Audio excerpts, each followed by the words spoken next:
ದರ್ಶನ್ ಹೇಳಿದ್ದಕ್ಕೆ ಕಿಡ್ನಾಪ್, ಸಾಕ್ಷಿ ಕೊಟ್ಟ ಸರ್ಕಾರಿ ವಕೀಲರು. ಪವಿತ್ರ ಗೌಡನಿಂದ ದರ್ಶನ್ಗೆ ಮತ್ತೆ ಸಂಕಷ್ಟ, ಬೇಲ್ ಸಿಗೋದು ಡೌಟ್.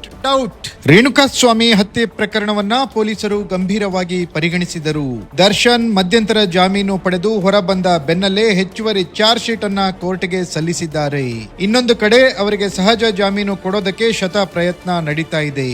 ಈ ಬೆನ್ನಲ್ಲೇ ಪವಿತ್ರ ಗೌಡ ಪರ ವಕೀಲರ ವಾದ ಮಂಡನೆ ದರ್ಶನ್ ರನ್ನ ಸಂಕಷ್ಟಕ್ಕೆ ಸಿಲುಕಿಸಿದೆ.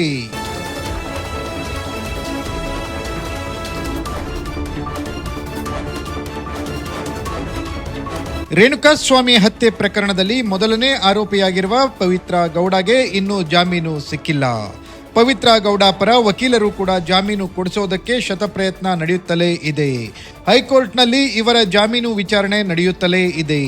ಇನ್ನೂ ಜಾಮೀನು ಕೊಡಬೇಕಾ ಬೇಡವಾ ಅನ್ನುವ ನಿರ್ಧಾರಕ್ಕೆ ನ್ಯಾಯಾಧೀಶರು ಬಂದಿಲ್ಲ.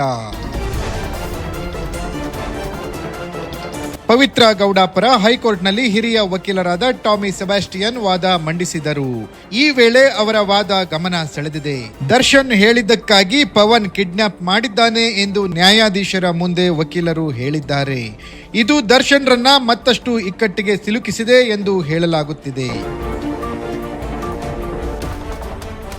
ರೇಣುಕಾಸ್ವಾಮಿ ಹತ್ಯೆ ಪ್ರಕರಣದಲ್ಲಿ ಮೊದಲನೇ ಆರೋಪಿಯಾಗಿರುವ ಪವಿತ್ರ ಗೌಡಗೆ ಜಾಮೀನು ಮಂಜೂರು ಮಾಡುವಂತೆ ವಕೀಲರು ನ್ಯಾಯಾಲಯಕ್ಕೆ ಮನವಿ ಮಾಡಿದ್ದಾರೆ. ಈ ವೇಳೆ ಅವರು ಮಂಡಿಸಿದ ವಾದ ಗಮನ ಸೆಳೆದಿದೆ. ಪವಿತ್ರ ಗೌಡ ಹಾಗೂ ದರ್ಶನ್ ಇಬ್ಬರು ಲಿವ್ ಇನ್ ರಿಲೇಶನ್ಶಿಪ್ ನಲ್ಲಿ ಇದ್ದರು ಎಂದು ಹೇಳಿದ್ದಾರೆ. ಹಾಗೆ ದರ್ಶನ್ ಹೇಳಿದ್ದಕ್ಕೆ ಪವಿತ್ರ ಗೌಡ ಮನೆಯಲ್ಲಿ ಕೆಲಸಕ್ಕೆ ಇದ್ದ ಪವನ್ ಕಿಡ್ನಾಪ್ ಮಾಡಿದ್ದಾನೆ ಎಂದು ಕೂಡ ಪವಿತ್ರ ಗೌಡ ಅಡ್ವೊಕೇಟ್ ಹೇಳಿದ್ದಾರೆ. ಇದು ದರ್ಶನ್ಗೆ ಮತ್ತಷ್ಟು ಸಂಕಷ್ಟ ತಂದಿಡಬಹುದು ಎಂದು ಯೋಚಿಸಲಾಗಿದೆ. ಈ ವಿಚಾರಗಳನ್ನ ಗಮನಿಸಿದರೆ ದರ್ಶನ್ ಹಾಗೂ ಪವಿತ್ರ ಗೌಡಗೆ ರೆಗ್ಯುಲರ್ ಬೇಲ್ ಸಿಗೋದು ಡೌಟ್ ಎಂದೇ ಹೇಳಲಾಗ್ತಾ ಇದೆ. Bureau report, focus Karnataka.